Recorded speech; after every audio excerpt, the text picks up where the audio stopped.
Hello and welcome to episode 3 of Discourse in Magic. This episode was really fun to record. It was with Eric LeClerc talking about character. You know, Eric is a really good friend of ours and an expert in character on stage, and he did a great job of talking to us about his approach, you know, the way that he feels the character evolves over time, but he gave us very specific steps that we can put into action to help build our character more from what it is right now. So I hope you enjoyed as much as we did. It was really fun.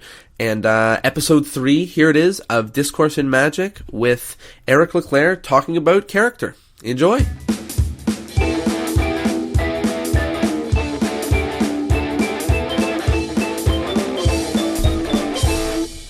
Hey everyone, welcome to Discourse in Magic. I am here with Tyler. Hello. And I am, of course, Jonah, and we are here with a special guest, a very special guest, and a really good friend to talk about the topic of character. And the special guest is Eric LeClerc. What's up? Yo. Very excited to have you on Discourse in Magic. How are you? I'm excellent, man. Thanks for having me. It's gonna be good. I'm looking forward to it. Yeah, us too. We're very pumped, and I know I've been following. You just got back from Israel doing a commercial. Yeah, it was a car commercial. They saw me do. They saw one of my YouTube videos where I eat glass, and the whole point of the commercial was I'm like a taste chef, I'm tasting the new Ford Kuga.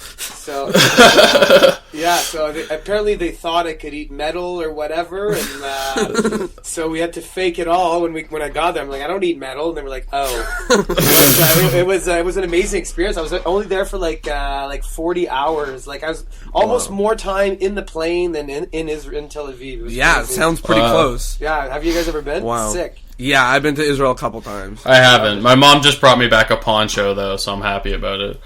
Say hi to your mom, by the way. It's been a while. Okay. Let's dive right in. For the people that don't know you, so we go back. Me and Tyler both know you from Sorcerer Safari. Right. That's the second time we've plugged them. Yeah, so we go way back. But it would be really nice to hear, because I've never even heard this. What's your background with magic? How'd you start? How did, magic find you? I was... You have a story? Yeah, I was jamming with other magicians yesterday, and we came to the point that... we came to the realization that a lot of magicians started the exact same way, right, from a magic kit. And that's just crazy. Like 80% of magicians, it's like, I got a magic kit at Christmas, and that's me. The thing with my magic kit, though, was a really good one, and the instructions were very clear, and right off the bat, it said, like, you need to practice every trick for like an hour and a half and not tell anybody how they're done. And, it was giving clear steps on how to become a good magician. And I listened to those steps, and I practiced there was the Silk Vanish with the TT. And this podcast is for magicians, right? Yeah, but we are steering very clear of method. So What you just did is perfect. And then I practiced that thing so much, and then finally I went to show my mom, and her jaw dropped, and she was like, "How did you do that?" And I'm like, "The instructions told me to say sorry, can't tell you, Mom." And that was the first time. That was the first time ever my mom asked me a question where she didn't have the answer to. Right? She was like really racking her brain. So I kind of like the attention. My grandparents came over for dinner that night, and she was like, "You got to show them this." And so I love the attention he was getting, and I never look back, man. I get to do it for a living now, and it's amazing. I wouldn't have it any other way. It's so interesting that you described it exactly like that. Yeah. Because in the intro episode, me and Tyler spoke about how a lot of people get into magic because they easily win the approval of their elders. Yes. Interesting. Yeah. So it's a really interesting idea that he brought up that I didn't think about. And now that you mention it, we might see that come up often, eh, Tyler? Yeah. And there's something to be said about what that says about the art, like the sort of intellectual challenge and what that means to the magician and the audience. And another powerful thing is that when you do magic, no matter what trick, I was going to say, most tricks, if you choose them well, are amazing. So are good, 100%. The people are going to be like, "Oh my god, that's amazing! That's the best I've ever seen." And we all know that not most people have never seen close-up magic in front of them, right? So 100%. They freak out, like, "Oh my god!" And then as you progress, your career progresses, your friends say, "Oh my god, guys, gotta check this out. Well, what are you doing here? You should be in Vegas." And it's like an ego booster, and that's why there's so much bad magic out there, I think. And but so that's why we are very we've been very vocal on this podcast, and that we have been about how little we are interested in how much more interested we are in developing our theory and things like our character and things like that than we are in buying new effects, because exactly like you said, all effects, not all, but most of these effects are amazing, Right. Yeah. I've seen a killer, we've all seen an amazing chop cup or an amazing cups and balls, and that's in a beginner set. That's in every beginner set. Yeah, that's crazy. Yeah, good point. So it's really interesting. Anyways, that's a perfect opportunity, because we're talking about how much tricks are pale in comparison to theory and how important that is, to dive right into the topic character. So I know that LeClerc has prepared a lot for us in talking about character, but before we start, I think it would be really fun to find out, what your relationship is with character. Maybe, was there a time that you first realized that you had a character, that you realized you need to find one? Did you just develop slowly? Yeah, it was kind of my mentors and the people around me, talking about character, because it's a Sorry, something we didn't get from the previous one. How old were you when you had that magic set? Oh, I was 9 years old. Cool. Okay. So when you say when you're working with your mentors, and people are talking about character, is that recently? Is that close to when you were 9 years old? No. I would say, good question. I would say, in the last maybe 10 years, the thought of what is my character has popped into my head. It's super interesting, but I still don't know. Mostly other magicians and other performers always come up to me and say, "Oh, I love your character," and you know what? I still don't know what my character is. I still don't know. It's crazy. So awesome that you say that. It is wild. Because I've always found the discussion of character to be very wishy-washy, you know? Yeah. Character's this thing that people talk about that, everyone, they go, "Oh, you need more character. You've got a lot of character. Yes. You should add character." This, you know what I mean? It's such a thing that you can tell someone that doesn't really mean anything, but means a lot in another. Totally. I can use 10 adjectives to describe me on stage, but to put those in a character, it's like Piff the Magic Dragon. That's the best example of character. The best. Yeah, and 100%. And sometimes I wish that I could, I had come up with it first? Maybe Yeah. not, I thought of it first. I mean, it's still not too late for someone to come out there wearing, maybe not a suit like that, but, being, dressed as a woman or something, or, that's a character-driven personality.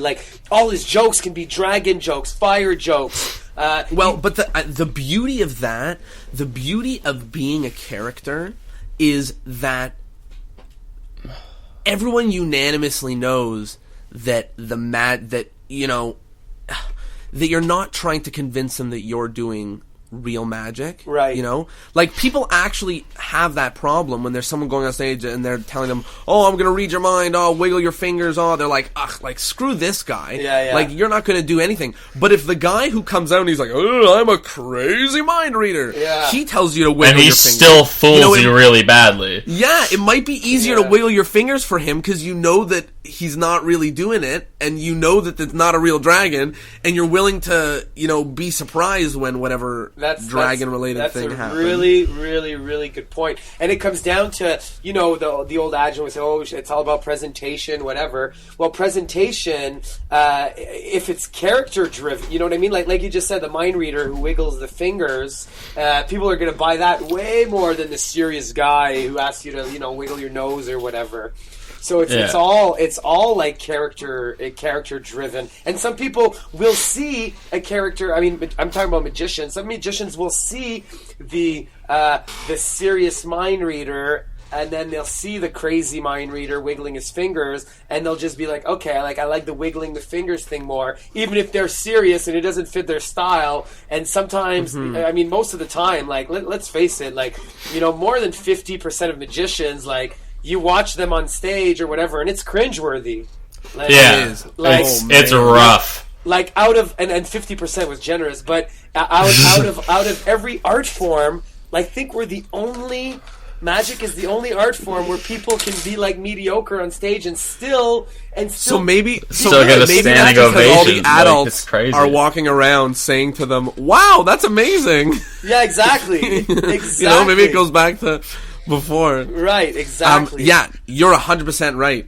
Like, we are the only art that has to struggle with everybody saying the phrase, "Let me take this one step further." Yeah, yeah, exactly. Yeah. So true. That is unique to us. Yeah. Yeah. So do you think that like, well, I'm a little bit knocked off topic with that. With us hilarious making fun of bad magicians, but are you saying that maybe character is the separation between somebody who is atrocious or not, or are you just calling attention to the fact that we somehow have accepted the ability of there being terrible magicians and we just sort of nod along to it? And well, that's interesting. It's interesting to think that is personality character. Is your personality on stage your character? I guess it is. Okay, yeah. So here's a question. Is a character something that you proactively chase, or is character something that you uncover? Yeah, that's that's a good one. I you know what? I don't. It's so hard to categorize it. I think my character is personality driven, and I think that's why I've had success at what I do, is because is my likability on stage. That's my character. I'm just a guy who doesn't care, and who to answer your question, I wouldn't. Is it that you feel like a believable person? Is that what you're saying? Yeah, like the person could be like, oh, this guy's not he's not asking me to wiggle my fingers for the magic to happen. He's not saying he has magical powers. He's fun. He looks like he doesn't care. He's not nervous. He's making me feel comfortable. I'd love to have a coffee with him, That's okay. So this is really interesting, because on one half we sort of said the guy that goes on stage and he is someone who is like completely a unique, separate character. He's getting all these advantages because people aren't judging him for him making them really believe it. But then in another sense, you're saying that you are very you. Is it maybe because you're approaching your magic on stage in like a tongue-in-cheek way and they're able to detach themselves in that way? Or is there something else going on? Yeah, I mean, like I said, I've never, like I told you at the beginning. You've never even thought about it. It's just sort of like... I've never even thought about, but I mean, now I think about ways to connect with the audience and ways to be likable. And in that 45 minutes that I have with them on stage, I want them to have the best possible opinion of me.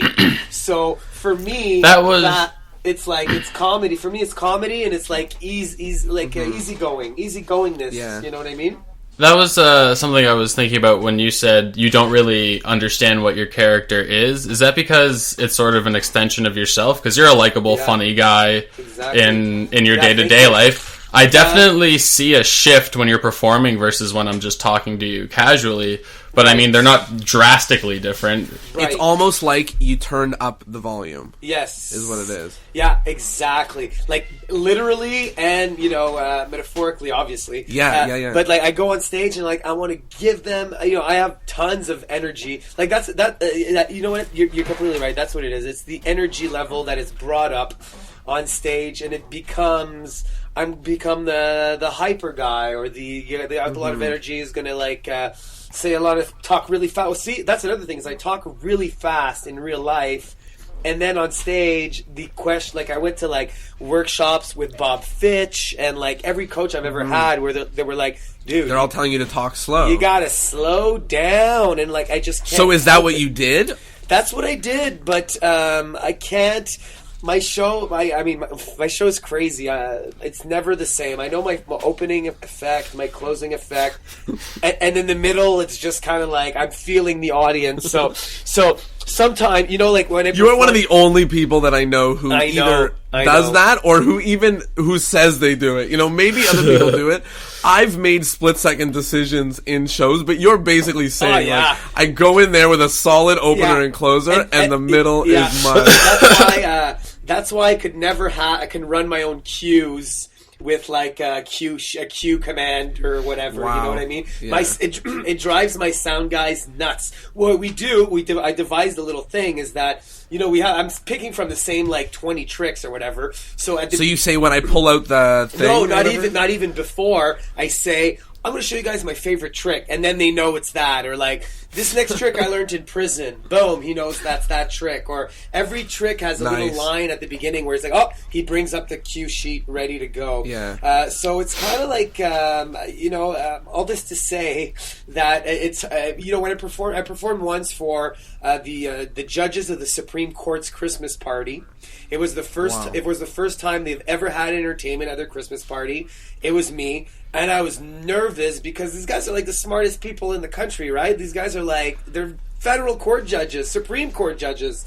So it was like then I changed. Then I wasn't hyper. That's really interesting. I never really thought about it. Yeah. Wow. I put my glasses on, and I used big words. And I did, I do a joke in the show. I do jokes in the show that are kind of very borderline. None of those jokes. Not the prison joke, nothing. Actually, I did do the prison joke because that's funny. That's what they do, right? Yeah. They like. I was going to say, you missed an opportunity there. But you know what? See, that's interesting. So one thing that I've found in my performing, and this is crazy, is that smart people are fooled way more by my magic. Yes. Like engineers. Oh my goodness. Yeah. So when I have lawyers, So when I have exactly what you're talking about, like really educated people that I'm doing magic for, that's when I'm almost my craziest, because I feel like they're the people that can eat it up and take it the most, Whereas when I'm talking to someone, it feels like I'm talking to a brick wall, and then and then somehow I'm about to do magic for them. Like, that's when I'm cautious, because those people are like, well, I saw, and you're like, what? This has never happened before. What's going on with this person? Yeah, exactly. No, that's super interesting. I guess, changing characters for your audiences. I don't do it often. I perform for kids and adults, like professionally, both, like on television and on live shows. So that's a huge change in character. Together, by the way, which is like a crazy addition. Yeah, totally. There's an excellent video that I saw about a couple months ago of you on YouTube with, I don't even know, it wasn't you who uploaded, it was someone else, and you were doing sponge balls with a kid on stage. Yeah. Oh man, was it absolutely hilarious, but it looked like he was the only kid in the whole place. Oh, yes. Oh, I remember that. I don't remember his name or anything, but it was Tobin, I think. Tobin or something. Yeah. He had a matching jacket or something. Yes. But I was blown away that he was the only kid in the whole place, and it was just the magic was perfect for everyone. No, thanks, you man. know? Yeah, no, that's important too. You know, that's the best tip I can get. Like my character for children is I am a little edgy. Like if a kid is like heckling me, I'll say, you know, I'm your real dad, right? And like, you know, stuff like that. And even or stuff, you know what I mean? I'm like, how many bread bowls did you have today? Or like stuff like that. So it is a little edgy, but the parents laugh because they want to talk. The teachers laugh because they want to talk to the kids like I'm talking to them, but they can't. You know. So who is it? Chris Westfall. Yeah. He brings up the brattiest kid he can find. Yeah. Really? He looks for the one that's causing trouble, and he brings him on stage. And he just goes nuts on him. And he killed it, and he told us, he said, because I'm a better bully than they are, and I'm way better at it, and it's way funnier when I do it. Yeah, and they just go at it, and it's so funny, and the kid loves it, because he's dying for the attention, right? Yeah. Like the thing. And, you know, the parents and the whole audience loves him participating and especially rocking it, you know? Yeah, exactly. And they appreciate too when you discipline, you know? Sometimes if a kid, like if I see somebody hit somebody, I'll look at him and I'll be like, keep your hands to your, I'll very sternly, I'll say, hey, keep your hands to yourself. Okay, so what we're going to do, and then boom, hop right back into friendly guy mode. Parents appreciate that. Like, it's your show. You're allowed to do that, you know? You have to. Yeah, you have to almost. You can't, like, see something going on in your show that's, like, really causing a problem. Yeah. And just, like, you know, ignore it. Yeah. No, you can't. And if they're sitting in the front row, sometimes you can just, like, step on their feet really hard without nobody noticing. And then pretend like it's an accident. Yeah, that is always an option. Don't do that. No, of course not. Cool. Okay, so let's talk about. I know that you said that you're not really sure, you know, how you got your character. You sort of just found it, and you know, I feel the same for myself. It's easier to go back and talk about what I am than it is to like go forward and talk about, you know, where I'm trying to be. But if there was someone listening to this and they felt that their work on character is absolutely hopeless, right, and that they need something to give themselves a character because they're in the perfect sweet spot of the situation we described, which is they're good at magic. Magic is they've learned how to do amazing magic. Every time they do magic, people say wow. Yeah. But they're trying to build a character so they can be on stage without just being like their awkward self speaking louder doing magic, you know? Like, yeah, you know, I have a magic school in the summer, and we have like 1,000 students this year. It's crazy. The question I get the most, well, you know, not the question I get the most. I mean, when we're prepping them to perform for the parents or whatever, the kids are awkward, you know, like 7, 8, 9-year-old girls are perfect. They're great for magic. Oh my goodness. They're amazing. I just taught some 12-year-old girls to perform because I go to camps and I teach. And one of the camps I went to, I taught them how to perform. I taught a whole group of people, and they all did a show just like you're talking about. And these 12-year-old girls, all of them, all the 9 to 12, it's amazing that you said that. Yeah. They killed it. Yeah, kill it. They kill it. And you know, so the tip I give them, and it's crazy because then they stop, right? Because the society tells them men are magicians. Yeah. But anyways, we have an episode about that. Really? Yes, we do. I can't wait to listen to it. The tip, the best tip I give, well, I mean, I would want to give to kids is because when they're awkward, is like use that awkwardness. You know, you can be like, if you're like really deadpan and really like, that's funny, that's so funny, you can be like, as you can tell, I've had a lot of Red Bulls today. Or whatever, you know, boom, that's instantly funny. So use that awkwardness. And you know, most kids, when I tell them to do this, they don't want to do it because first of all, I have to tell them they're awkward, right? Right. And so that's touchy. But like, I don't use the word awkward. I use your very no, but you can tell them that they look like uncomfortable or that they you know. Exactly. And then you could say like you create a line for them like, oh, if I look, you know, if the reason why I'm looking uncomfortable right now is you know it's I'm not wearing any underwear or something like that. Whatever, something that will be funny, and it doesn't need to be like, hey, punchline. But you know what? Often, exactly what you're saying. When you give them a line, they actually create an entire routine. Yeah. And I have been blown away by how much better non-magician children and like young teenagers are at creating effect and premises than magicians are. It's crazy. Whoa. It's wild. It's unbelievable. Like you're right. You give them a line. Like sometimes when I perform, when I teach them a trick, is I'll give them 2 or 3 magic justifications. You know, like you can have them blow on it, you can wiggle your fingers, you can rub it on your nose, and then they go nuts from that. They love it. So it's like I don't know. So I don't think kids are trying to find their character. I think like.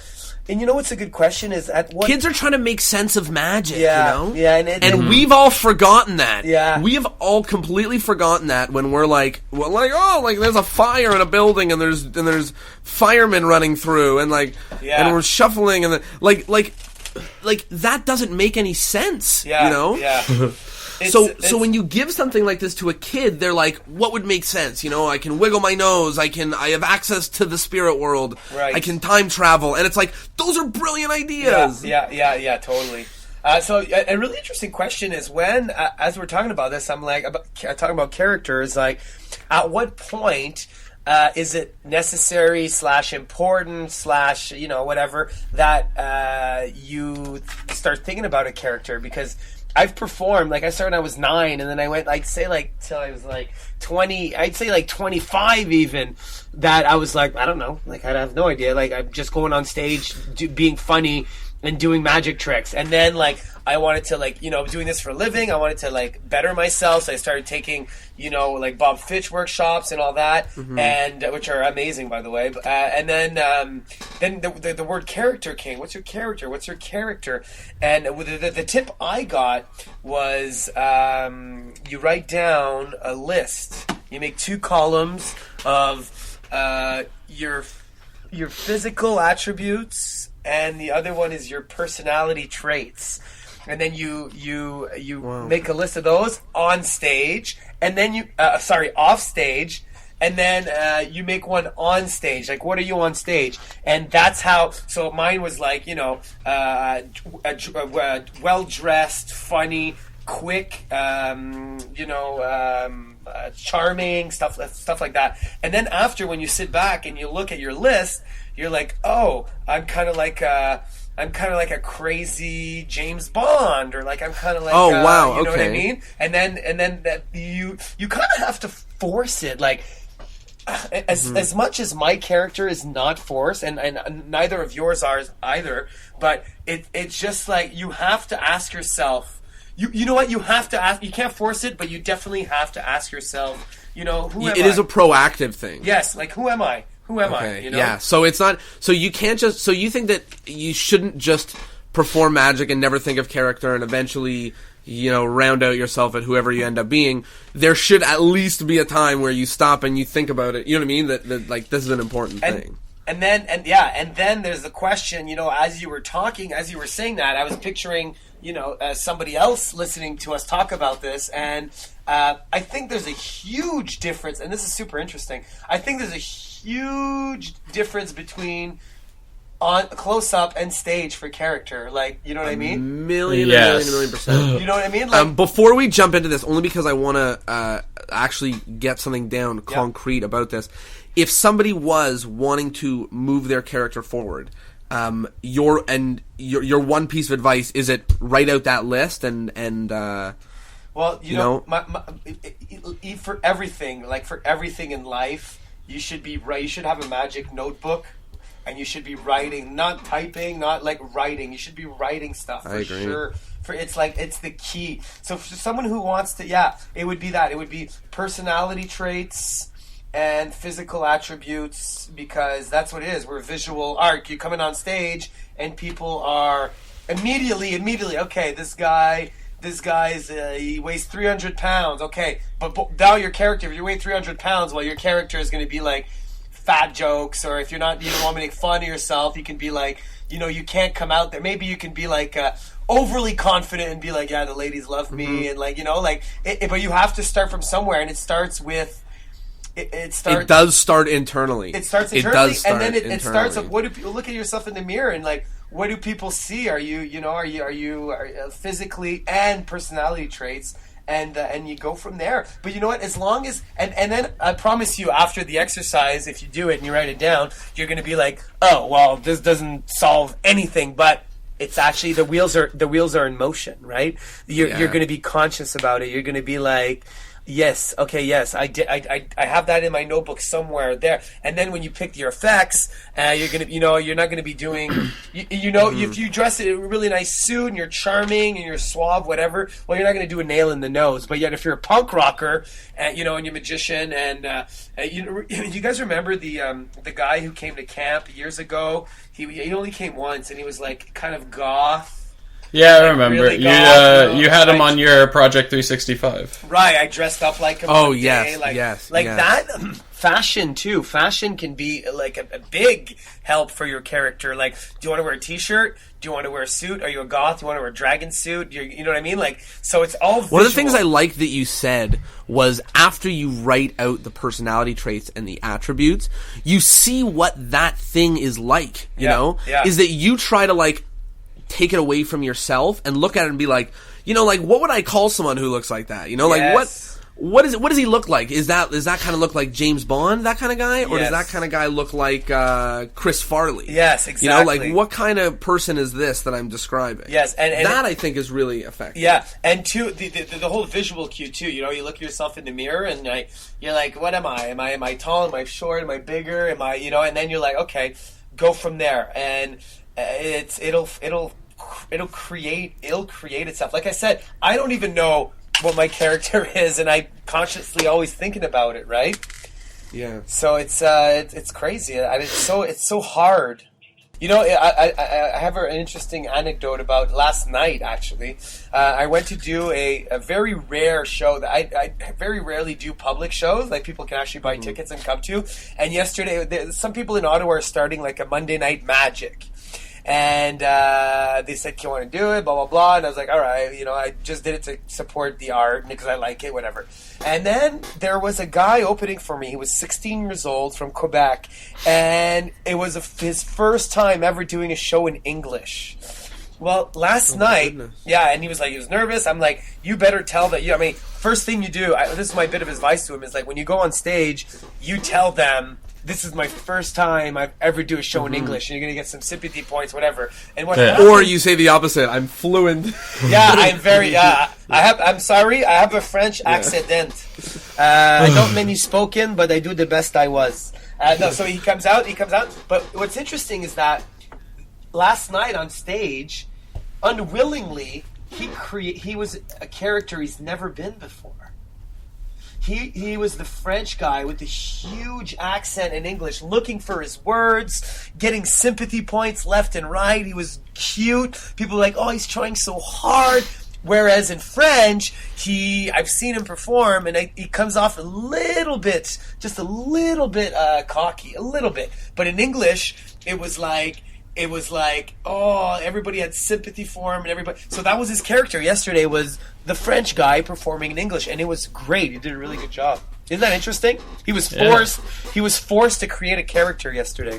And I think interesting. Yeah. I think that that speaks again, like more to your character being an extension of yourself. Right, because that was his situation at the time. Like, it wasn't that much of a character; it was an exaggerated version of what he was feeling. And I think that also sort of highlights maybe one of the reasons why you've had so much trouble defining a character for yourself is that you're always changing, so your character's always changing, right? Yes, that's true. Very good point. Totally. Yeah. Also, these we often think of character because we see maybe famous or well-known magicians who have been doing it for decades, and we see this character, and we're like, wow, like, that's very concrete. Like, what I have isn't concrete, and that's, yes. I know for me, it's one of the things that motivates me. But one of the things that we don't realize that I just thought of when you said it is that, like, we are always changing. Like, I'm sure, like, I know that David Copperfield's character got solid at some point, but I'm sure it fluctuated for a long time as he did. You know, in the same way that, like, people fluctuate in their ideas until they end up, you know, grinding out and finding a solid... Yeah, totally, for sure. I agree. Just being in the middle ground of figuring it out, I think is, like, incredibly helpful. And yeah, so that actually what you just said, I'm often very willing in close-up Magic to, and I know you are, but to do something completely different, random, that I want to try randomly on the spot, because it looks like it's going to work, and it seems like it's going to be fun. And if it doesn't, 4 people saw it. Yeah, the stakes just aren't that high. But right. the results are, like, awesome. And I've seen you do just random stuff, and I'm like, how did you have the guts to pull that off? And you're like, oh, you know, whatever. I just... If it didn't work, it didn't work. That's it. And that's another thing, is that character. I think the number one character trait that every magician should. Well, I mean, I'm sorry, maybe 80% of magicians, whatever, should have is to not take themselves too seriously. I think, yes. You know what I mean. I think it maybe 100 years ago, when people were believed in magic or whatever, like, everybody was like, you know, they thought it was demons and whatever. Fine, you could act like, you know, Robert Houdin or whatever, David Copperfield even, but in this day and age, people know, like, it's weird. What a weird art we're in, because people know we're not wizards, and like, if we could do miracles. I actually read something really interesting. Someone talking about this, and they said, like, if you meet someone and where did I read this? I'll remember. If you meet someone and they say to you that they are really interested in vampires, like, depending on how interesting of a person they are, that'll vary on how interesting, like, what they say are. But if you meet someone and then they say that they are a vampire, there's nothing that they can do. There is no way that they can win you over, no matter how well they've rehearsed in being a vampire, no matter how much they can convince you. At the end of the night, you're going to be like, crap, like, even if you're convinced that he's a vampire, you're like, that's weird, man. Like, he's not, that's you know, a like, great analogy. You only want the guy who knows a lot about vampires. You don't want the guy who's like, oh, by the way, I am a vampire. Yeah. You know what? That's super funny. I like that. Mm-hmm. I really like that. But it's interesting. It's interesting, like, in recent years, there's been a massive move to mentalism. And I think one of the reasons that is because, you know, magic, a lot of the things that happen in magic are not explainable by real things, right? Like, disappearing, appearing, changing, like reproducing, you know, you have to invent these, like, ludicrous things to explain why it's happening, or invent nothing. But mentalism is this way to, you know, make it more real, but I think that in the process, we're becoming the vampires.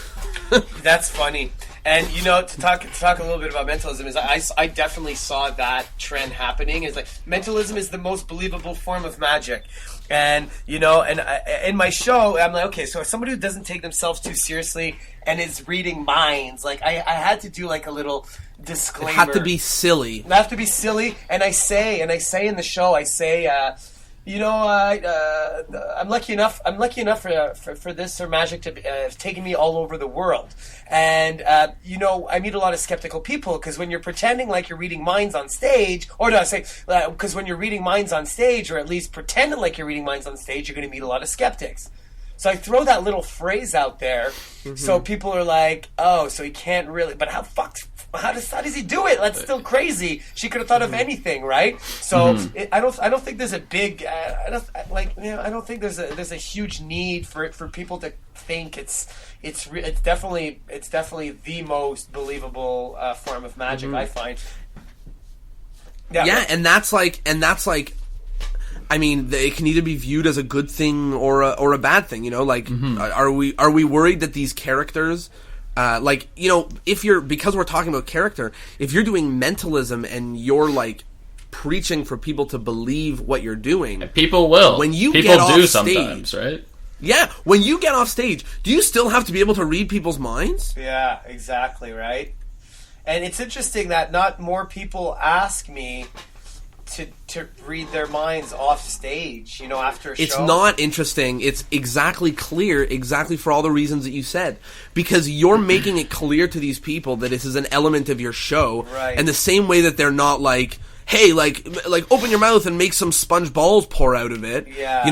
Like they similarly realize that this was a part of your show and that you don't walk around listening to people's thoughts. It reminded me once, a little bit off topic, but once I was doing a show and it went really, really bad. Like it was like a fundraiser, like a What a Girl Wants fundraiser. It was a room full of 400 women who see themselves each other once a year, and then I demand complete attention from the whole room.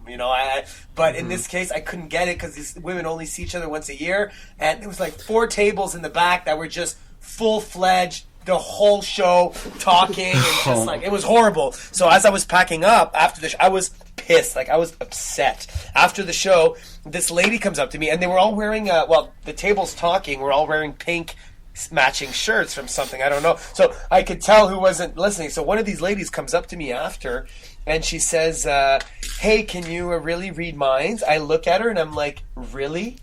I'm like, you're gonna ask me, I just did a show. She's like, no, I was watching. I wasn't one of the ones talking, whatever. So then and then I ignore her and I keep packing. And then she's like, if you can really read minds, what's my middle name? And usually I'd be like, oh, it doesn't work like that. But I just wanted her to go away. I said, Jane. And I hit it.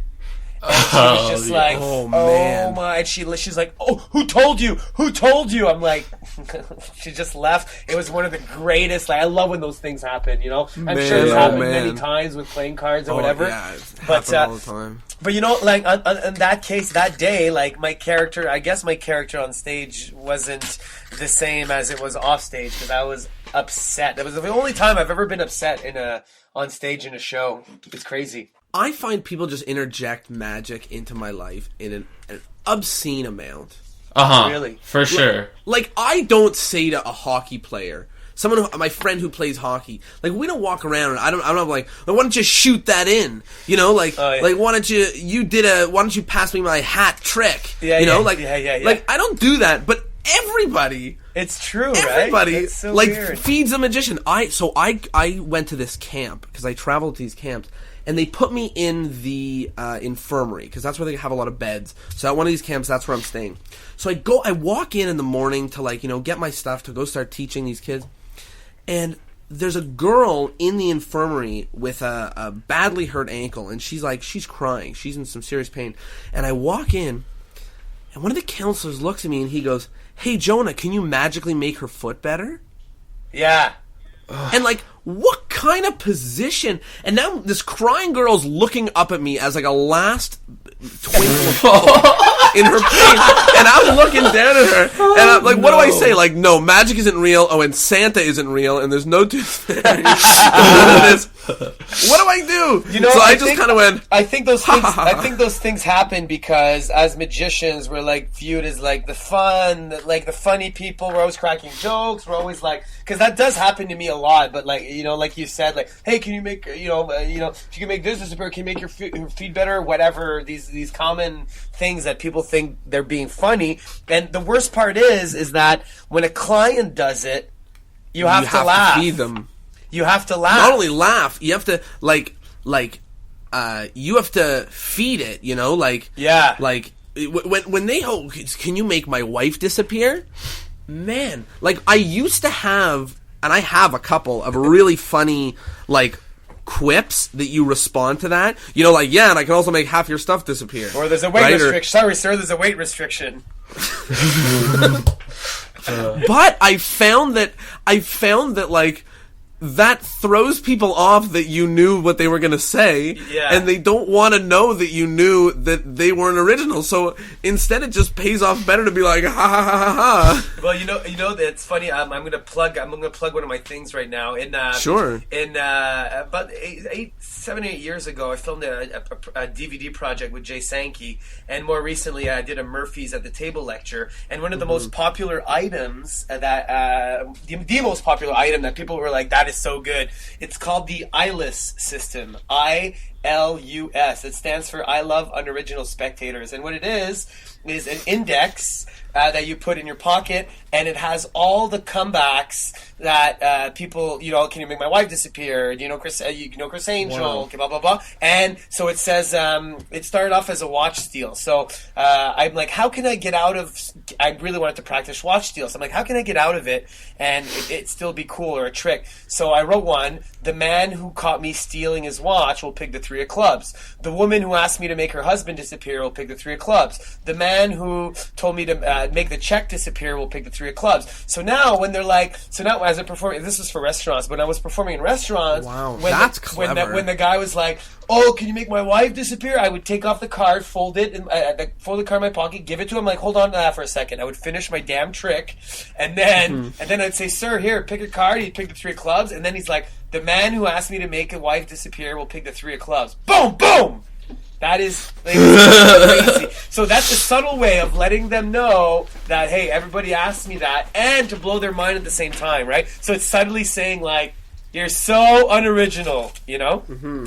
I love it. I actually got some advice in Magic where you should take those common phrases that people ask you, and you should have tricks that directly relate to them, exactly like you're talking about, but even just going into detail of the separate ones so that you're able to, no matter what they say, especially just like you in close-up, I'm very fluid with what I'm willing to do, whatever I think about. I got a lot of stuff on me, I know where they are in my pockets. I'll just do whatever. If I've got enough things on me that are related to phrases that I'm waiting for, when someone goes, wow, remind me not to play poker with you. Right. There's so many things that I could do, that would be, only because people say that, verbatim so often, and because of what you said, what I'm thinking of right now is just having a blank card that says, remind me not to play poker with you, right. And as soon as they say it, you go, what did you say? You reach your hand in your back pocket, you take it out, and they just pull it out of nowhere. Almost like, have you seen the How I Met Your Mother? That's funny. You know the How I Met Your Mother joke with the hands? No. He says something like, wow, he goes I'm a magician, and then she goes, wow, and he claps his hands together, and one of his hands says, wow, and then she goes, how did you know I said that? I'd say that, and he claps his hand together, and his other hand says, how did you know I'd say that? And it's just this hilarious moment. I'm sure I'm miscalling what the actual quote is, but so it looks just like that. So good. And it's perfect. That's what it reminded me of when you said it. But yeah, I like the idea of having an actual response. Yeah. And on the other side too, and the other flip side is when an audience member says a joke, it's funny. When they say, and you use those jokes, because I use them. If it comes from an audience member, even the whole making the wife disappear thing, as much as we are sick of hearing that stupid cliche phrase, it's hilarious to people. Yeah. Hey, if you're a real magician, can you make my wife disappear? Hilarious. That's just hilarious. And it is funny. It is really funny. And this guy makes things disappear. That's a good one. Yep. And I mean, the leg thing, that's not good. And fix my leg. No, yeah. That's like a cult. That's like you're like a voodoo doctor or whatever. Yeah. Wow. That's really interesting. Okay, so is there anything that you could do, only because we're talking about character and we're talking about things that happen when you're, not in magician mode? Do you think that your character on stage or on, because also in close-up magic, affects or can affect how people treat you when you're no longer doing it?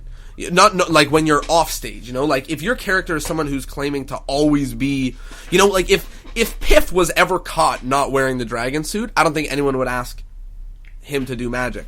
That being said, I've never seen him not in a dragon suit. Apparently in magic conventions, he jams wearing a magic suit, wearing the dragon suit, sorry. Yeah, Chris Mayhew told me that he saw him at a magic convention, he was just wearing the dragon suit. As if.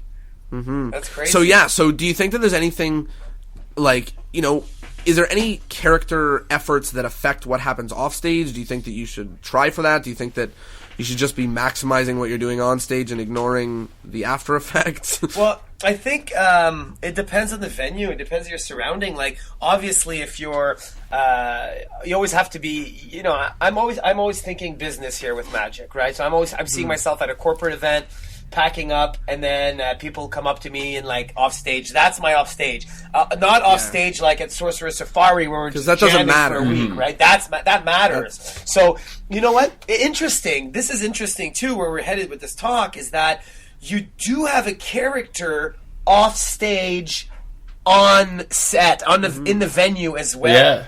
You know, like for me, I'm in this weird situation. I go up to these camps for like 5 days, and then at the end of the week, that's when I do the show.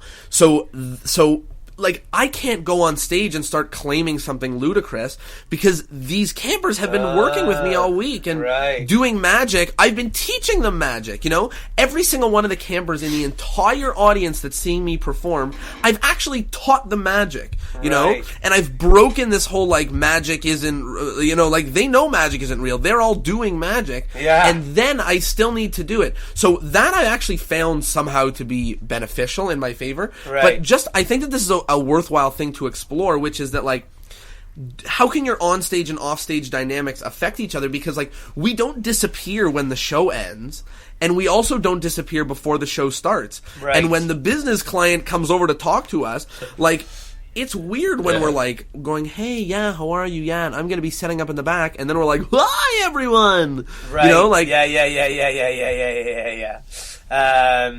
No, I've never, you know what? I've never, this talk has inspired me to work on what's my off stage in venue character. And then, you know what, my character off stage and on stage are so similar that it's just be nice. I'm just nice and just want to be liked by everybody. That's our goal as entertainers. Like, our goal is to be liked by the people watching you. That's the only goal. You know what I mean? Mm-hmm. And you know what?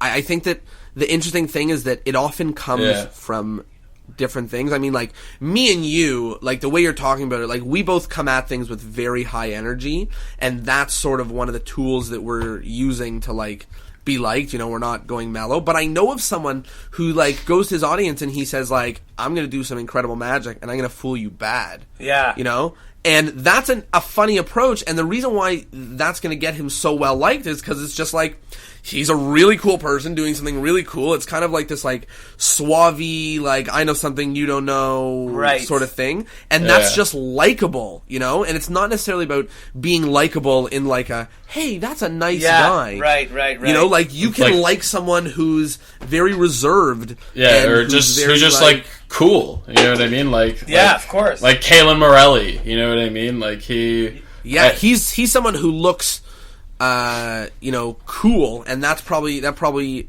helps in his character. I think his character is the cool guy.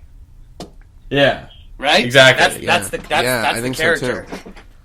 And that, I think, is a perfect lead-in to talk about anything that you want to plug. And the reason that's a perfect lead-in is because you were, along with Kalen Morelli, some of the first couple people to do something along the lines of Magic 365, 365 Days of Magic on the internet. Right. I know that both of you had incredible things, you know, come out of it and learned a lot from it. He, I think, like, was working with David Copperfield or something. Yeah. And you're now on shows. You're on lots of television shows, and I know that you were talking at last year's Browser Bash about how it just helped with, you know, people looking you up and putting the effort. Do you want to talk a little bit about your presence online and where people can find you? Yeah, I mean, I'm very active on, like, Snapchat and Instagram, and not so much YouTube, but I'm gonna have to restart all that.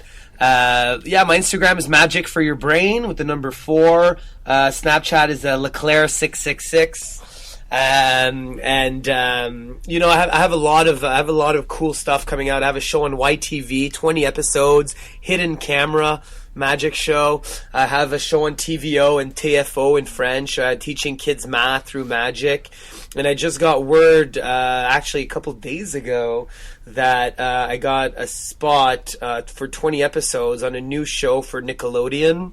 and the host is Pharrell Williams. So I'll be performing for Pharrell Williams, 20 episodes. So that's going to be huge. It's exciting. You are basically on all the shows, not on us shows. I'm on like 6 shows right now. Brain Games is done. Crazy. When people turn on their TV and they see a magician, they see you. I'm going to be in the face. You can't get away from LeClerc.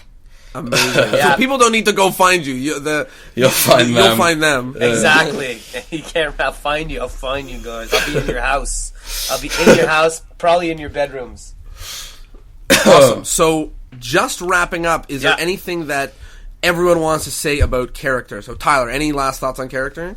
Yeah, I just think that it's something that I never really thought of, like what Eric mentioned, the off-stage but still in the theater character. And I think that's my most uncomfortable character that I have to be, is like once I'm done performing, how do I talk about it? It just feels very bad. Like I just want to be like silent in a way, you know what I mean? Like think about what you saw and that's it. What about you, Jonah? I would say I'm really interested in this personality attributes and then trying to abstract it into something. I think that's going to be like incredibly helpful for me. Yeah. And also like just hearing from you that you don't have something as concrete in character as one might would have thought is very encouraging. Yes. Because, I'm sort of like, I'm at the place where I've got a couple adjectives and I felt that I was struggling to force myself into a specific character, and sort of realizing that it's more of an internal thing and more of a reflexive thing that's going to identify it for me is really big. So I'm going to be working on that. And any last thoughts? I've never really, this is definitely the longest I've ever sat down and thought about my character with sitting down with you guys. And it dawned on me that as as magicians, we have 2 things to worry about: our tricks and our personality, our character. Those are really the only 2 tricks. And so many magicians will just like, tricks, new tricks. Watch this cut, watch this slide, watch this. Where can I buy this? Oh, bending bolt. Oh, this is amazing. But not a lot of people will put that effort into finding a character. So don't be lazy. And if you want, and this is obviously this talk is for people who want to better. I think every magician wants to better themselves. Of course. Anybody listening to this going, "Ugh, I hate those guys. I want to just do magic and it be bad." Of course.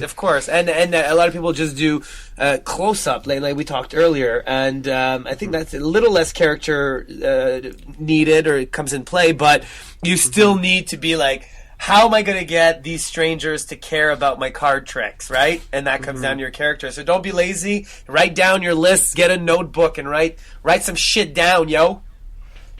Awesome.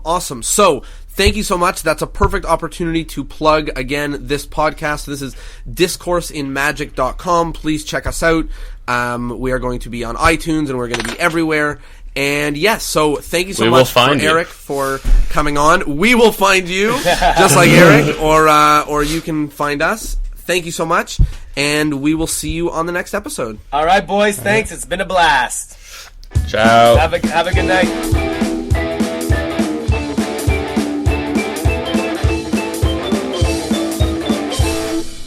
Well, there you guys have it. That was episode 3 of Discourse in Magic with Eric LeClerc. He's a great friend of ours. It's always fun talking to him. A big thank you for giving all his advice on the importance of character and how to develop it.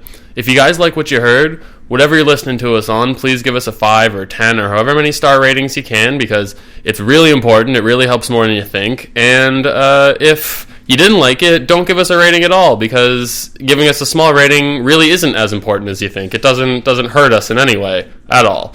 So, and if you want more, please go to www.discourseinmagic.com. You can follow us on Twitter @MagicDiscourse. On our website, we have a ton of great content, like blogs and more episodes of the show. There's a monthly newsletter you can sign up to be a part of, with contests and giveaways and all these challenges. It's a great great place if you want to grow and develop your magic. If you have any ideas or questions or concerns, there's future guests or future topics you want to hear from or hear about, you can shoot us an email at discourse@discourseandmagic.com. That's discourse@discourseandmagic.com. Thank you guys, and as always, take care.